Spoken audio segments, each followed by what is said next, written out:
नमस्कार, मैं डॉक्टर रजनीश कुमार आप सभी का एक बार फिर से हार्दिक स्वागत करता हूँ। प्रिय विद्यार्थियों, हिंदी साहित्य का इतिहास सीरीज के अंतर्गत आज हम चर्चा करेंगे अन्य रासो ग्रंथों के ऊपर, जिसके अंतर्गत जयचंद प्रकाश, जयमंक जस चंद्रिका, परमाल रासो और रणमल छंद जैसी रचनाओं पर हम चर्चा करेंगे। इन रचनाओं के बारे में देखेंगे, इनके रचनाकारों से परिचित होंगे और इन रचनाओं में किन विषय वस्तुओं को रखा गया है उसको भी देखेंगे। तो आज का ये लेक्चर आगामी UP TGT PGT assistant professor UGC net और बीए एमए के विद्यार्थियों के दृष्टिकोण से महत्वपूर्ण हो सकता है और आप लोग इस सीरीज से लगातार जुड़े हुए हैं। बहुत सारे बच्चे कमेंट्स भी कर रहे हैं कि ये सीरीज उनकी तैयारी में बहुत ही महत्वपूर्ण भूमिका निभा रही है और उनका मनोबल भी वापस आ रहा है। तो इसी क्रम में हम टॉपिक 14 तक पहुंच गए हैं। उम्मीद है कि आप सभी इस चैनल के नाम से नोटबुक जरूर तैयार कर रहे होंगे और खुदा न खास्ता कभी मिलने का सौभाग्य मिला तो आपके हाथों से बनाए हुए नोट्स को देखने का मौका मिल सकता है। तो ये हम केवल कल्पना कर सकते हैं। हमारा उद्देश्य है कि आप ऐसे पढ़ाई कीजिए कि आपकी मंजिल एकदम से साफ सुथरी दिखाई दे। प्रिय विद्यार्थियों, जिस हिंदी साहित्य का इतिहास पर हम बातचीत कर रहे हैं, उस इतिहास को आप अपने से भी पढ़े होंगे और तमाम जगहों पर भी पढ़े होंगे। लेकिन यहाँ पर निश्चित तौर पर आपके अंदर इतिहास दृष्टि के साथ-साथ आलोचना दृष्टि का भी विकास हो रहा होगा। क्योंकि जो भी मैंने अपने लाइफ में पढ़ाई की और अच्छे विश्वविद्यालयों से पाया और चिंतन-मनन किया, वो सभी चीज़ें आप सभी को मैं देने का प्रयास कर रहा हूँ। उम्मीद है कि अच्छा लग रहा होगा। चलते हैं, बात करते हैं कि आज के जो भी ग्रंथ हैं, उनकी खास विशेषता क्या है और परीक्षाओं के दृष्टिकोण से हम उन्हें कैसे समझें और उनका उपयोग करें। तो चलते हैं, बात करते हैं जो आज की पहली रचना है, यानी रचना से पहले हम रचनाकार को देखते हैं। आचार्य रामचंद्र शुक्ल ने अपने इतिहास ग्रंथ में भट्ट केदार और मधुकर कवि दोनों को एक ही साथ यहाँ पर जोड़कर देखा है। तो हमें ध्यान में रखना है कि भट्ट केदार अलग कवि हैं और मधुकर कवि अलग हैं। इन दोनों की रचनाएं भी अलग-अलग हैं। आपको इस वीडियो लेक्चर को पृथ्वीराज रासो से जोड़कर देखना पड़ेगा। आचार्य रामचंद्र शुक्ल लिखते हैं, भट्ट केदार मधुकर कवि का जो समय है संवत 1224 से 1243 के बीच में है। लिखते हैं वो कि जिस प्रकार चंद बरदाई ने महाराज पृथ्वीराज को कीर्तिमान किया है, उसी प्रकार भट्ट केदार ने कन्नौज के सम्राट जयचंद का गुण गाया है। तो यहाँ पर आप देख रहे हैं कि उस जमाने में पृथ्वीराज चौहान के जो कीर्तिमान गाथा लिखने वाले थे, उनका नाम था चंद बरदाई। और आप पृथ्वीराज चौहान और जयचंद के जो रिश्ते रहे, रिलेशन रहे, उनको इतिहास ग्रंथों में भी पढ़ा होगा, खासतौर से जो राजनीतिक इतिहास है और साहित्य में भी आप देख रहे हैं कि दोनों समकालीन ही दिखाई दे रहे हैं। लेकिन दोनों का रिश्ता बहुत मधुर नहीं रहा है, बल्कि प्रतिस्पर्धी के तौर पर रहा है। तो यहाँ पर आप देख रहे हैं कि जहाँ पर चंद बरदाई पृथ्वीराज रासो की प्रशंसा करते हैं, वहीं जयचंद के दरबार में भी बहुत सारे लोग हैं जो कि उसकी प्रशंसा करने वाले हैं। जिसमें भट्ट केदार का नाम यहाँ पर बताया जा रहा है कि कन्नौज के सम्राट जयचंद का गुणगान किया हुआ है। इस चीज को आपको ध्यान में रखना है। तो एक तरफ आप पृथ्वीराज चौहान और चंद बरदाई की कॉम्बिनेशन को देखिए, दूसरी तरफ आप देखिए कि भट्ट केदार और जयचंद है। आप अपने कॉपी पर नोट कर सकते हैं इस तरीके से, ठीक है। पृथ्वी और चंद एक साथ जोड़ लीजिए और फिर इधर जोड़ लीजिए जय और भट्ट, ठीक है। अब जब ये चीज आप अपने मन में बैठा लेंगे तो आपको रचनाओं को याद नहीं करना पड़ेगा।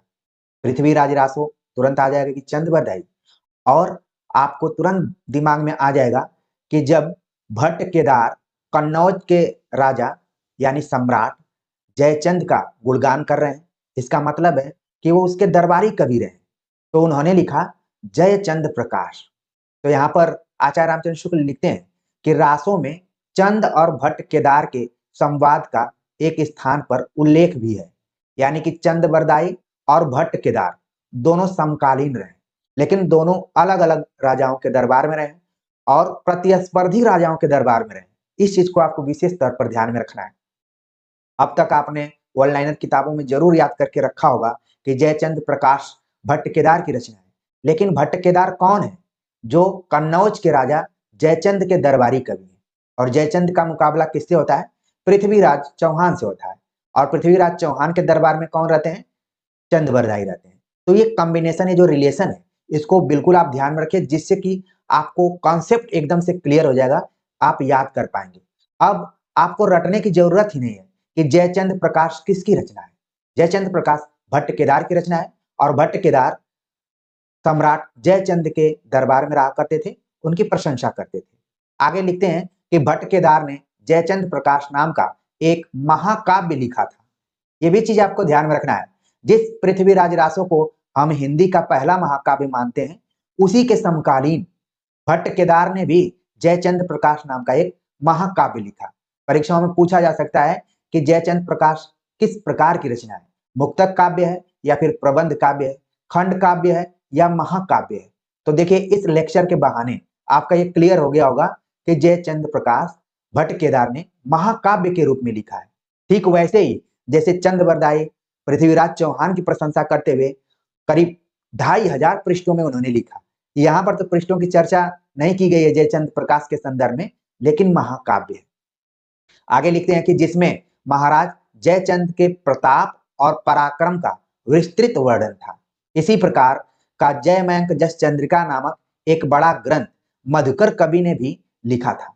तो मधुकर कवि और भट्ट केदार दोनों का जो संबंध है, ये जयचंद के साथ है। इस चीज को आप बिल्कुल ध्यान में रखिए। अब रचनाओं में आपको जयचंद प्रकाश भट्ट केदार का और जयमयंक जस चंद्रिका, इसमें भी आप देख रहे हैं कि लग रहा है कि जयचंद की प्रशंसा की गई है, उसके प्रताप और पराक्रम का वर्णन किया गया है। किसने किया है? मधुकर कवि ने किया है। तो अपने कॉपी पर इसको नोट कर लीजिए अलग अलग। जयचंद प्रकाश किसकी रचना है, जयमयंक जस चंद्रिका किसकी रचना है। इसी तरीके से केशव दास ने भी एक रचना लिखी हुई है, जो कि आप लोगों के लिए होमवर्क के तौर पर है कि केशव दास की कौन सी ऐसी रचना है जो जयमयंक जस चंद्रिका जैसे मिलती जुलती है। बस थोड़ा सा केवल नाम का अंतर है, जहां जय लगा हुआ है कुछ रचना में कुछ और लगा हुआ है। आप सभी कमेंट्स करेंगे। तो प्रिय विद्यार्थियों, ये जो 3-4 पंक्तियां यहाँ पर दी गई हैं, वो सभी पंक्तियां आपकी परीक्षाओं के दृष्टिकोण से महत्वपूर्ण है और आपके कॉन्सेप्ट के दृष्टिकोण से महत्वपूर्ण है कि भट्ट केदार और मधुकर कवि किसके दरबारी थे? जयचंद के दरबारी थे। और दोनों ने जयचंद के प्रशंसा में, उसकी वीरता में, उसके पराक्रम में और उसके प्रताप में दो रचनाएं लिखी अलग अलग। जयचंद प्रकाश लिखा भट्ट केदार ने और जय मयंक जस चंद्रिका लिखा मधुकर कवि ने। इन दोनों को आप ध्यान में रखिए। लेकिन आगे जो वाक्य लिखा गया है वो भी ध्यान में रखने वाली बात है कि पर दुर्भाग्य से दोनों ग्रंथ आज उपलब्ध नहीं है। भले ये दोनों ग्रंथ आज उपलब्ध नहीं है, लेकिन परीक्षाओं में आपके लिए सिर दर्द बन सकते हैं, कई बार पूछे गए हैं। तो आप क्लियर करके रखिए कि ये दोनों रचनाएं किसकी किसकी हैं। आगे लिखते हैं कि केवल इनका उल्लेख सिंघया दयाल दास कृत राठौड़ारी ख्यात में मिलता है। यानी कि इन दोनों रचनाओं का उल्लेख एक अलग रचना जिसका नाम है राठौड़ारी ख्यात, जिसके रचनाकार हैं दयाल दास, उनके ग्रंथ में इसका उल्लेख हुआ है कि जयचंद के दरबार में भी दो कवि हुआ करते थे जो उसका कभी कभी मनोबल बढ़ाते थे। जयचंद का इतिहास थोड़ा सा आप जानते हैं कि ये इसको घर का भेदिया भी कहा जाता है। अक्सर आपने लोक जीवन में सुना होगा कि जयचंद और विभीषण, इन दोनों को भीतरघात करने वाले व्यक्तित्वों के रूप में जाना जाता है। तो हो सकता है कि इतिहास में इस पे ज्यादा ध्यान न दिया गया हो और ये ग्रंथ भी उपलब्ध नहीं है। ये भी दुर्भाग्य की ही बात है। लेकिन उल्लेख कहाँ पर मिलता है? एक रचना के बारे में बताया गया जिसका नाम है राठौड़ारी ख्यात, और किसकी रचना है? दयाल दास की। खास तौर से जब आप आरपीएससी का एग्जाम देने जाएंगे, असिस्टेंट प्रोफेसर का या फिर फर्स्ट ग्रेड सेकेंड ग्रेड का, तो वहां पर ये रचना पूछी जा सकती है। इसको आप विशेष तौर पर ध्यान में रख सकते हैं। अब ये रचना कहां से जुड़ी हुई है? बीकानेर के राज पुस्तक भंडार में सुरक्षित है। बीकानेर राजस्थान का एक जिला है। आप लोग बहुत सारे विद्यार्थी यहाँ पर राजस्थान से भी जुड़े होंगे, तो वो जान गए होंगे कि बीकानेर किस इलाके में है। और ये पुस्तकालय कहाँ पर है। इस ख्यात में लिखा है कि दयाल दास ने आदि से लेकर कन्नौज तक का वृत्तांत इन्हीं दोनों ग्रंथों के आधार पर लिखा है।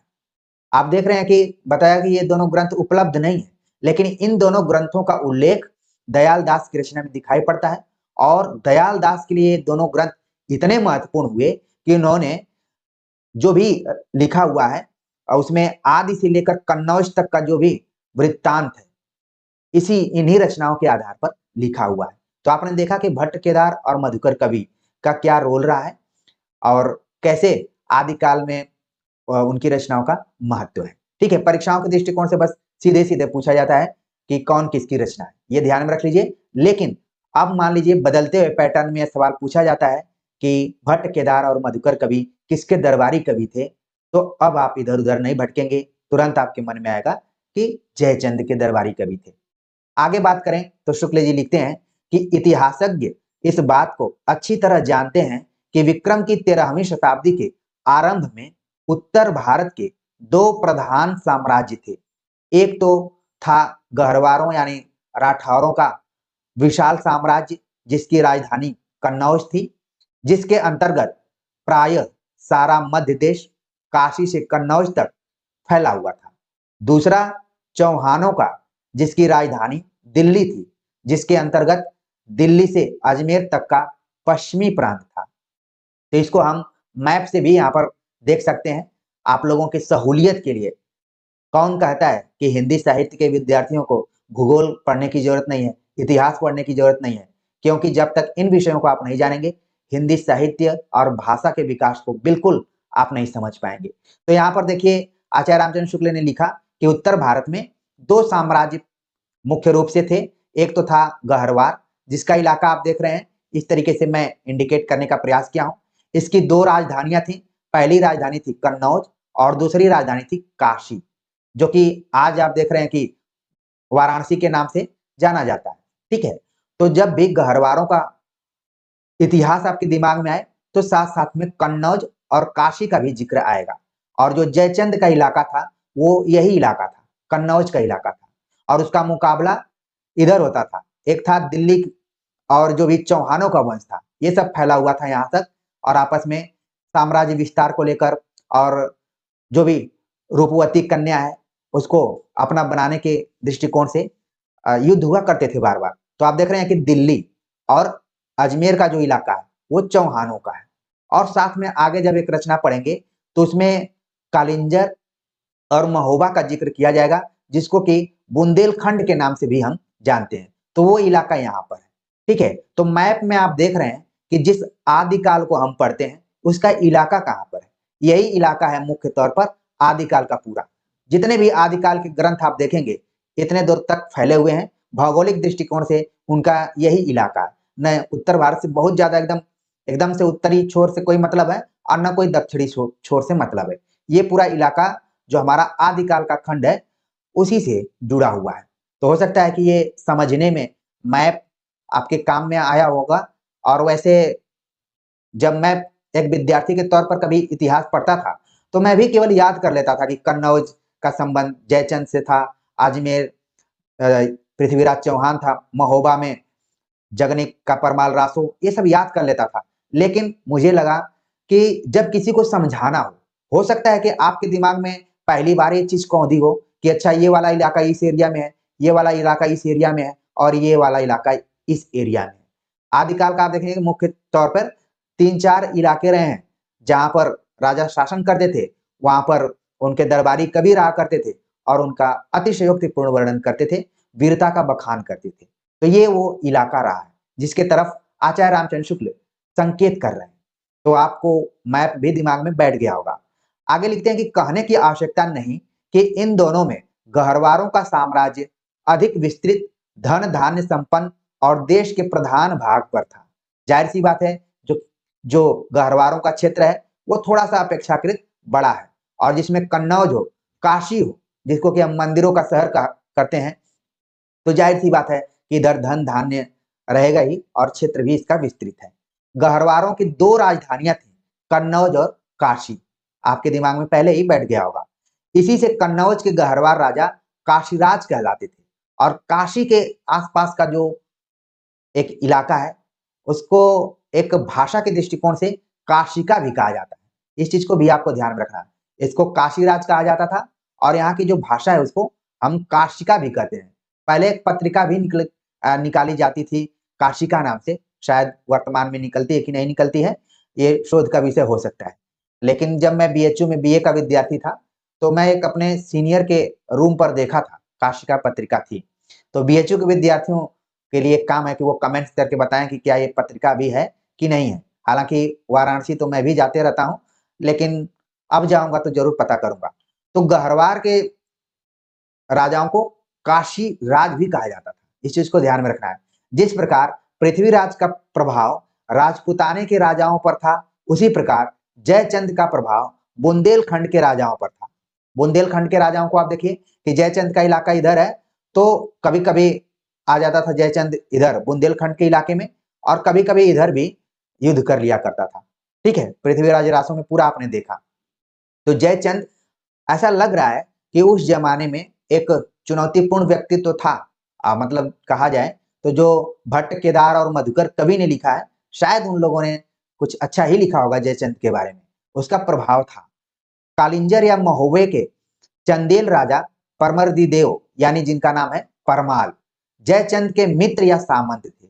ये भी आपको ध्यान में रखना है कि जो हम परमाल रासो पढ़ते हैं, जगनिक का लिखा हुआ, इस इलाके में वो जो थे, वो या तो जयचंद के मित्र थे परमाल, या फिर सामंत या गुलाम रहे होंगे, जिसके कारण पृथ्वीराज ने उन पर चढ़ाई की थी। पृथ्वीराज चौहान का परमाल से भी युद्ध हुआ था, क्योंकि पृथ्वीराज चौहान और जयचंद के बीच में रिश्ते बिल्कुल खराब थे, अच्छे नहीं थे। चंदेल के कन्नौज के पक्ष में दिल्ली के चौहान पृथ्वीराज से बराबर लड़ते रहे, और तो वो समय आप देख रहे हैं कि लड़ाई भिड़ाई का समय था, जिसका जिक्र आचार्य रामचंद्र शुक्ल ने बहुत पहले ही कर दिया था, और हमने भी जोर देकर बताया था कि यह कथन परीक्षाओं में पूछा जाता है। तो प्रिय विद्यार्थियों, मुझे पूरा विश्वास है कि आपको ये लेक्चर सतह दर सतह प्रभावित कर रहा होगा। आपके दिमाग में तथ्य बैठ रहे होंगे कि हाँ, इतिहास पढ़ना है तो ऐसे लिंक करके पढ़ना है, तब आपको मजा आएगा। नहीं तो आचार्य रामचंद्र शुक्ल की किताब आपको कठिन लगती रहेगी, आप टेबल पर उसको सरकाते रहेंगे और कभी नहीं पढ़ेंगे। बाद में पता चला कि फिर आपको अनुमानों के आईने के आधार पर ही ऑप्शन में शुक्ल जी का नाम है, तो उसको रंग के आना पड़ेगा। हो सकता है कि कभी वो सही हो जाए, कभी गलत हो जाए, लेकिन यहाँ पर अगर अच्छे से आप पढ़ लेते हैं, तो मैं दावे के साथ कहता हूँ कि न सिर्फ आप परीक्षाओं में अच्छा परफॉर्मेंस करेंगे, बल्कि कक्षाओं में जब आप अध्यापक के रूप में जाएंगे, तो भी शानदार वहां पर व्याख्यान देंगे और आपके विद्यार्थी भी काफी खुश होंगे। तो इस तरीके से पढ़ना है। अगले जो रचनाकार हैं, उनका नाम है जगनिक, और जगनिक के बारे में हमने पहले ही बता दिया कि इनका जो इलाका है वो बुंदेलखंड का इलाका है, महोबा और कालिंजर का है। हो सकता है कि बहुत सारे विद्यार्थी यहाँ पर उस इलाके से जुड़े होंगे और कभी कभी पर्यटन की दृष्टिकोण से वहां पर गए भी होंगे। तो जगनिक का जो समय है, संवत 1230 के आसपास में है।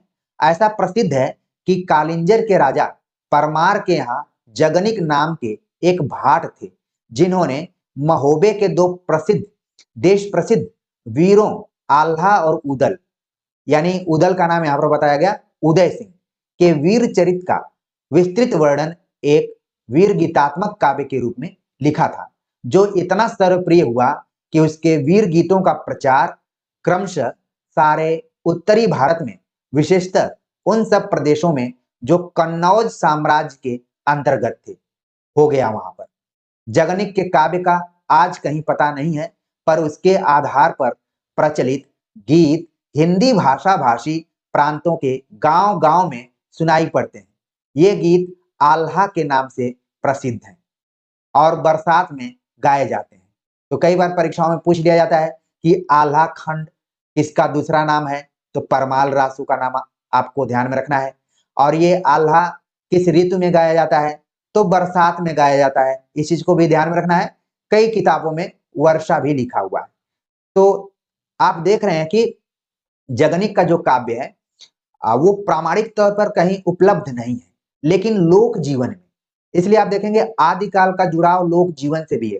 कुछ रचनाएं जैसे विशल देव रासो के बारे में हमने चर्चा की थी कि उसका भी प्रभाव अपने एरिया में था। परमाल रासो का भी आप देख रहे हैं कि उसका भी प्रभाव अपने एरिया में है। और जो भी गीत के रूप में फेमस है उसका नाम है आल्हा। और ये किस महीने में गाया जाता था? बरसात में।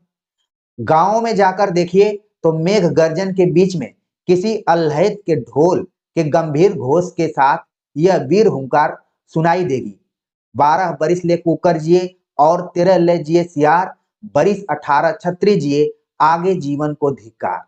तो यहाँ पर बड़ी महत्वपूर्ण बात की गई है कि अच्छे कुत्तों का जो भी समय है, यानी कि कुत्तों का जो स्वस्थ कुत्ते हैं या फिर कुत्तों का जो समय है वो 12 वर्ष का है, और सियार का जो समय है वो 13 वर्ष का है। जीवन काल के दृष्टिकोण से बताया जा रहा है। हम लोगों का कितना है? हम लोगों का लगभग 70 वर्ष के आसपास में है। लेकिन कहा जाता है कि कुकर यानी कुत्ता 12 साल तक जीवित रह सकता है, सियार 13 साल तक। और कहा गया कि छत्री, असली जो राजपूत हैं, छत्री हैं, वो तो 18 साल के ही असली माने जाते हैं। अगर इसके बाद वो जी रहे हैं तो जीवन को धिक्कार है। यानी शौर्य का वर्णन किया गया है कि 18 वर्ष में ही जो कुछ करना चाहते हैं वो कर लेते हैं, आगे तो बस ऐसे ही जीवन को व्यतीत करते हैं। तो ये कहीं न कहीं अतिशयोक्तिपूर्ण वर्णन किया गया है। हालाँकि आज के पैरामीटर पर अगर इसको देखें तो हो सकता है कि ये पंक्तियाँ थोड़ी अप्रासंगिक लगें, क्योंकि आज जिस हिसाब से एग्ज़ाम की डेट पे डेट आ रही है, परीक्षार्थी तैयारी करते-करते, इंतज़ार करते-करते अपने उम्र को पार कर रहे हैं, तो फिर ये पंक्तियाँ हमारे लिए प्रासंगिक नहीं है। हो सकता है कि ये आपके अंदर एनर्जी ला दें, लेकिन तो बस आप इसको याद कर सकते हैं। बस इतना ध्यान में रखिए कि एक दौर था जब क्षत्रियों के बारे में कहा जाता था कि उनकी असली एज तो 18 साल ही है, इसके बाद अगर वो जीवन जी रहे हैं तो उनके लिए धिक्कार ही है। तो केवल उत्साहवर्धन के लिए, ठीक है? तो जगनिक का जो ग्रंथ है आप यहाँ पर ध्यान में रखिए कि उसका नाम है आल्हा और बरसात में गाया जाता है। इसको हम परमाल रासों के नाम से भी जानते हैं, ठीक है? आगे और चीजें क्लियर होंगी। आचार्य रामचंद्र शुक्ल लिखते हैं, इस प्रकार साहित्यिक रूप में न रहने पर भी जनता के कंठ में जगनिक के संगीत की वीर दर्पपूर्ण प्रतिध्वनि अनेक बल खाती हुई अब तक चली आ रही है। इस दीर्घ काल यात्रा में उसका बहुत कुछ कलेवर बदल गया है। देश और काल के अनुसार भाषा में ही परिवर्तन नहीं हुआ है, वस्तु में भी बहुत अधिक परिवर्तन होता आया है। ये कथन यहाँ पर जरूर ध्यान में रखिए कि देश और काल के अनुसार भाषा में ही परिवर्तन नहीं आया, बल्कि वस्तु में भी परिवर्तन आया। वस्तु मतलब विषय वस्तु में। जब आप हिंदी साहित्य पढ़ेंगे तो दो चीजें आपको बार-बार ध्यान में रखने की जरूरत है। एक है शिल्प पक्ष और दूसरा है कला कला पक्ष और वस्तु पक्ष, ठीक है? तो यहाँ पर न केवल भाषा शैली में बदलाव हुआ, बल्कि जो उसकी विषय वस्तु है। जैसे आप देखेंगे कि राम के जीवन को आधार बनाते हुए रामायण भी लिखा गया, राम के जीवन को आधार बनाते हुए राम की शक्ति पूजा भी लिखा गया, संशय की रात भी लिखा गया, साकेत भी लिखा गया। लेकिन आप देख रहे हैं कि सबका विषय वस्तु अलग-अलग है, ठीक है ना? तो उसी तरीके से यहाँ पर भी बताया जा रहा है कि भाषा के साथ-साथ वस्तु में भी बदलाव आया। बहुत से नए अस्त्रों जैसे बंदूक, किरीच, देशों और जातियों जैसे फिरंगी के नाम सम्मिलित हो गए हैं और बराबर होते जाते हैं। यदि यह ग्रंथ साहित्यिक प्रबंध पद्धति पर लिखा गया होता, तो कहीं न कहीं राजकीय पुस्तकालयों में इसकी कोई प्रति रक्षित मिलती। अब सवाल पूछा जा सकता है कि इस बात को आचार्य रामचंद्र शुक्ल ने किस ग्रंथ के बारे में लिखा है? ये सवाल पूछा जा सकता है क्योंकि ऐसे ही कथन आचार्य रामचंद्र शुक्ल के पूछे जाते हैं। यहाँ पर मान लीजिए पूछ लिया जाएगा तो आधी जनता जो यहाँ पर मौजूद है या फिर हिंदी साहित्य का इतिहास पढ़ रही है, वो तुरंत बता देगी कि ये पृथ्वीराज रासो के संदर्भ में हो सकता है। लेकिन बात किसके संदर्भ में कही जा रही है? परमाल रासो की। तो इसको ध्यान में रखिए। यदि यह ग्रंथ साहित्यिक प्रबंध पद्धति पर लिखा गया होता, तो कहीं न कहीं राजकीय पुस्तकालयों में इसकी कोई प्रतिरक्षित मिलती, पर यह गाने के लिए ही रचा गया था। ठीक है? इस कथन को ध्यान में रखिए। इसमें पंडितों और विद्वानों के हाथ इसकी रक्षा की ओर नहीं बढ़े, जनता के बीच इसकी गूंज बनी रही, पर यह गूंज मात्र है, मूल शब्द नहीं। आल्हा का प्रचार यूं तो सारे उत्तर भारत में है, पर बैसवाड़ा इसका केंद्र माना जाता है। अब बैसवाड़ा यहाँ पर शब्द आया हुआ है, इस चीज को आपको बिल्कुल ध्यान में रखना है। बैसवाड़ा से एक शब्द बना हुआ है बैसवाड़ी, और पूछा जाता है कि किस बोली का ये उपनाम है या फिर उपशाखा के अंतर्गत है। तो हमारे विद्यार्थियों के लिए आज का ये दूसरा होमवर्क है, जिसमें वो बताएंगे कि किस बोली को हम बैसवाड़ी बोली भी कहते हैं। तो बैसवाड़ा जो अवध का इलाका है, उधर ज्यादातर ये आल्हा का प्रचार प्रसार हुआ और लोग गाते रहे। वहां इसे गाने वाले बहुत अधिक मिलते हैं। बुंदेलखंड में विशेषतः महोबे के आसपास भी इसका चलन बहुत है। महोबा जिस जिले की मैं बात कर रहा था, उसके आसपास में भी ये आल्हा गाया जाता है, ये वाला जो इलाका है। तो बुंदेलखंड का जो इलाका है, बुंदेलखंड एक विश्वविद्यालय भी है, आप लोग जानते भी होंगे, कई विद्यार्थी वहां पढ़ते भी होंगे, ठीक है ना। तो उसी के आसपास में ये आल्हा ज्यादातर गाया जाता है, वहीं से इसका स्रोत भी है। आगे लिखते हैं आचार्य रामचंद्र शुक्ल कि इन गीतों के समुच्चय को सर्वसाधारण आल्हा खंड कहते हैं, जिससे अनुमान होता है कि आल्हा संबंधी ये वीर गीत जगनिक के रचे उस बड़े काव्य के एक खंड के अंतर्गत थे, जो चंदेलों की वीरता के वर्णन में लिखा गया होगा। आल्हा और उदल परमाल के सामंत थे। देखिए, नाम तो इस रचना का है परमाल रासो या फिर आल्हा खंड। अब यहाँ पर आप देख रहे हैं कि लेकिन इसके केंद्र में कौन है? दो वीर पुरुष हैं, जिसमें पहला है आल्हा और दूसरा है उदल। और ये दोनों कौन थे? परमाल, परमारित देव जो थे, उनके ये दोनों सामंत थे, दास थे, गुलाम थे, या फिर वहीं पर रहते थे। और बनाफर शाखा के क्षत्रिय थे। ये लोग भी सामान्य नहीं थे, बल्कि आप देखेंगे बनाफरी शब्द का भी प्रयोग किया जाता है।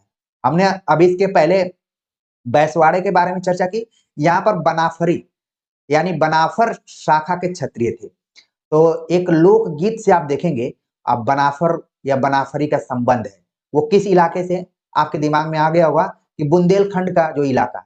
आगे लिखा गया कि इन गीतों का एक संग्रह आल्हा खंड के नाम से छपा है। फर्रुखाबाद के तत्कालीन कलेक्टर मिस्टर चार्ल्स इलियट ने पहले पहल इन गीतों का संग्रह करके 60-70 वर्ष पूर्व छपवाया था। तो आल्हा खंड नाम से एक पुस्तक मिलती है, और उसको छपवाने का प्रयास किसने किया था? चार्ल्स इलियट ने। एक तो आप लोग पाश्चात्य काव्य शास्त्र पढ़ेंगे तो वहां पर है टीएस इलियट, लेकिन ये चार्ल्स इलियट कोई अलग है। कहाँ का? फर्रुखाबाद, जो कि उत्तर प्रदेश का ही एक जिला है, वहां का तत्कालीन कलेक्टर था, उसने इस काम को करवाया है।